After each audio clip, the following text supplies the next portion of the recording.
dejamos a Jesús y a la mujer al lado del pozo, y era en ese momento tan especial en el que Jesús se revela a ella como el Mesías, y la mujer está recibiendo el impacto tremendo en su vida de saber que está en ese momento junto al Salvador, junto al Mesías. Ella está con el Mesías y entiende que esta situación que está viviendo hará que su vida pegue un vuelco y cambie. Lo sentía, se daba cuenta de que todo estaba de aquí para adelante cambiando en su vida.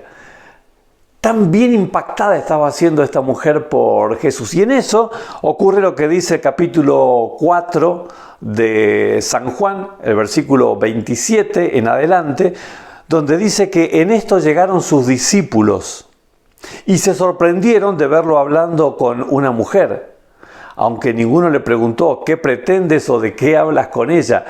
Cuando los discípulos ven que Jesús está hablando con una persona y se dan cuenta de que esa persona es una mujer, eso empieza a tener en sus cabezas un ruido muy especial, porque ¿qué hacía Jesús hablando a solas con una mujer? Eso estaba muy mal visto. Encima Jesús era un judío maestro. Ellos lo llamaban maestro a Jesús, y estaba ese maestro judío hablando con una mujer samaritana, y seguramente una mujer de mala reputación, de mala fama, una mala mujer claramente, porque por algo iba a esta hora en la que nadie se le ocurriría ir al pozo de agua, iba ella. ¿Por qué? Estaba claro. Todos sentían que algo estaba mal con esto, pero interesante, ¿no? Ninguno se atrevió a hacerle una pregunta complicada a Jesús como: Jesús, ¿qué estás hablando con esta mujer? Lo pensaron, pero ninguno se atrevió a decírselo. Ninguno quiso incomodar a Jesús, aunque creían que algo no estaba bien con esa situación. El versículo 28 nos cuenta que la mujer tiene una reacción impresionante, ¿no? Porque se acuerdan que ella fue al pozo a buscar agua. Sin embargo, dice que dejó el cántaro, volvió al pueblo y le decía a la gente. La secuencia, como está relatada acá, nos cuenta que esta mujer dejó todo. ¿Por qué dejó el cántaro? ¿Por qué no lo llevó ella que iba a la ciudad? Bueno, porque el cántaro la iba a demorar mucho, y esta mujer fue con rapidez a la ciudad, a su pueblo. Ella sentía algo que le quemaba por dentro y quería que lo que ella acababa de descubrir lo conocieran las demás personas del pueblo, a pesar de que no la trataban muy bien y a pesar de que la relación, sabemos, no era la óptima, ¿no? Pero ella quiso compartir ese tesoro que había descubierto con otros, para que otros también puedan recibir la bendición que ella estaba recibiendo. Qué lindo, qué bien que habla esto de esta mujer. Y dice que con todo lo que se encontraba, les contaba con un entusiasmo, sin duda con el Espíritu Santo llenándola y haciéndola explotar en testimonio. Y ella decía: vengan a ver al hombre que me ha dicho lo que he hecho. ¿No será este el Cristo? Y lo decía con una convicción que daba a entender claramente que por supuesto este era el Cristo. Ella tenía la certeza absoluta. Y nos cuenta el versículo 30 que la gente salió del pueblo. A ver. Esta gente es la misma gente que no la trataba bien a ella antes, que la miraba medio mal y que tenía de ella una opinión con muchas reservas. La gente no había cambiado nada, era la misma gente, pero algo había cambiado en esta mujer que no era la misma, ni volvería a serlo nunca más. La mujer que fue al pozo a buscar agua porque tenía 1000 necesidades y 1000 problemas en su vida, nunca más apareció en la historia. La mujer que volvió del pozo después de encontrarse con Jesús era otra mujer. Esa es la mujer que convenció a sus vecinos de que vengan a conocer a este hombre, al Mesías, al Cristo. Y dice que mientras todo esto acá ocurría, el versículo 31, mientras tanto los discípulos que ya se habían acomodado ahí en torno al pozo y junto con Jesús compartían los alimentos que habían ido a buscar. Pero cuando están todos compartiendo el alimento, Jesús no recibe alimento porque Jesús está satisfecho. Jesús no tenía hambre. Y a los discípulos les llama la atención, pero ¿cómo Jesús no tiene hambre? Dice que el versículo 31, que le decían, Rabí, come. Y Jesús les contestó, entonces yo tengo un alimento que ustedes no conocen, replicó él. Y entonces, bueno, Jesús comió entonces, Jesús ya se alimentó, por eso no tiene hambre. Alguien le habrá traído algo para comer, era la única explicación que encontraban a las palabras de Jesús. Le habrán traído algo de comer, comentaban entre sí los discípulos. Pero Jesús les dijo, miren, mi alimento es hacer la voluntad del que me envió y terminar la obra, les dijo Jesús. Jesús tenía un alimento que satisface más que el pan. ¿Es tan así? Por supuesto que es tan así.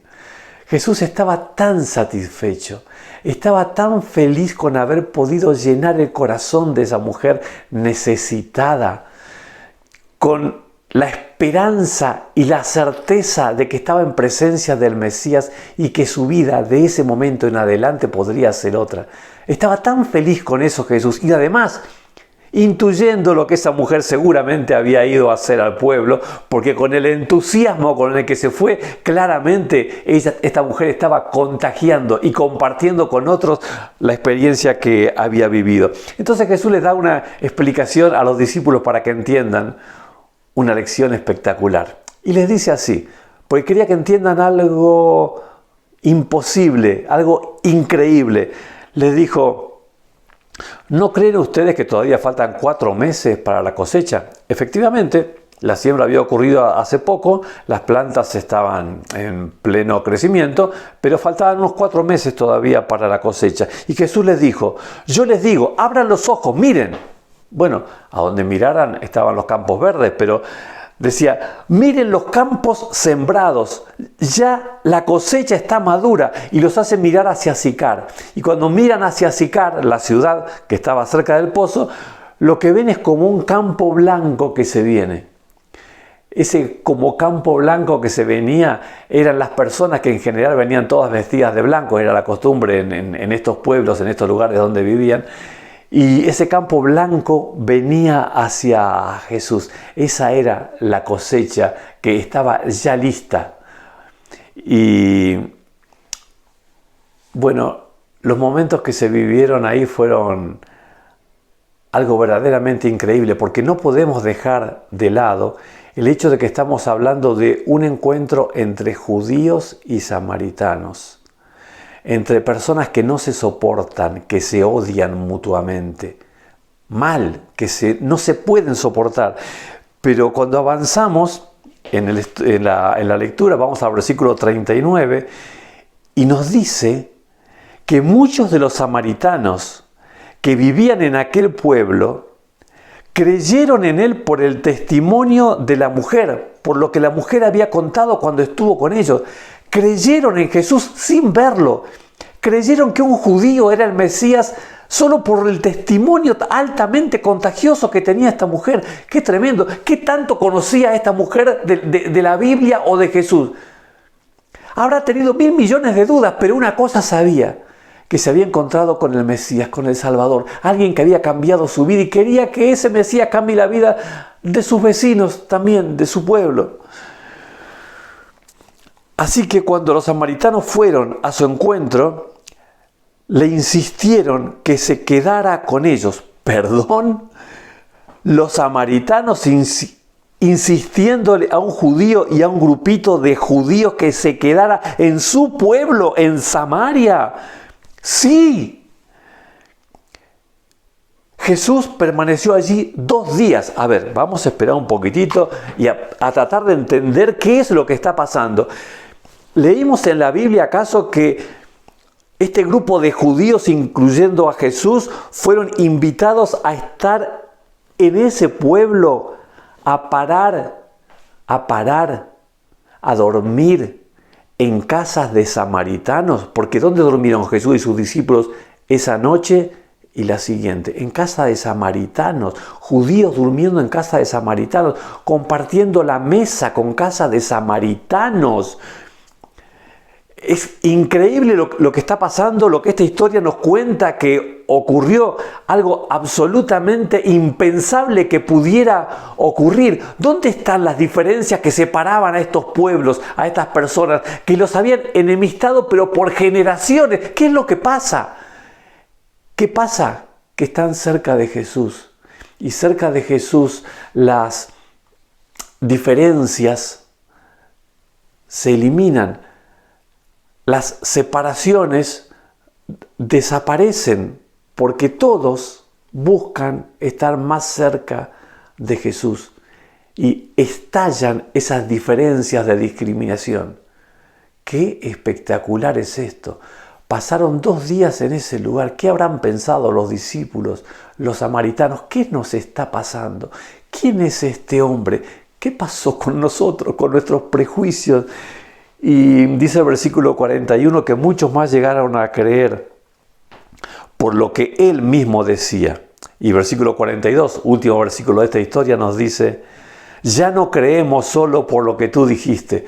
¡Wow! ¡Qué agradecido que está este pueblo con esa mujer! Hablan con ella y le dicen: mira, ahora no creemos solamente por lo que vos nos dijiste, porque inicialmente todos creyeron. ¡Qué increíble!, ¿no? Pero creyeron por lo que esa mujer les dijo. Ahora le decían a la mujer: lo hemos oído nosotros mismos. Y entiendan y lean lo que dice la palabra de Dios. Dice: y sabemos que verdaderamente este es el Salvador del mundo. ¿Qué milagro ocurrió en ese lugar? ¿Qué cosa tan increíble ocurrió con ese judío en ese pueblo samaritano? ¿Qué fue lo que pasó? Miren, cuando Jesús está presente, pueden ocurrir las cosas más impensables, más inimaginables, más imposibles. Esto nunca pudo pasar, porque además nadie deseaba que pase. Ningún judío deseaba que pase esto. Ningún samaritano deseaba que pase esto. Pero aparece Jesús. Y cuando Jesús aparece, esos judíos y esos samaritanos encuentran algo superior a sus diferencias. Y eso superior a sus diferencias es el deseo de estar con Jesús. Es loco pensar lo que ocurre con nuestra humanidad cuando se acerca a Jesús. Humanidad compuesta por personas tan diferentes como somos nosotros, ¿no? Tan distintos, viniendo de familias, de crianzas tan distintas, pero en Jesús somos uno. ¡Qué increíble historia! Dios te bendiga, de verdad te lo digo. Me gustaría que puedas tener la certeza, la absoluta seguridad de que sos parte del pueblo de Dios si querés que Jesús sea el que guíe los pasos de tu vida. No sé cuánto habrás escuchado de Él antes, pero la invitación que te estamos haciendo es que lo conozcas personalmente y que permitas que Jesús sea el que guíe tus pasos. Te invito para que, como esta mujer y como este pueblo de enemigos de los judíos hicieron, vos y yo también podamos olvidar las diferencias que puedan separarnos de otras personas, los prejuicios que podamos tener, y simplemente le digamos a Jesús: Señor, quiero que seas vos el que dirija mi vida. Amén.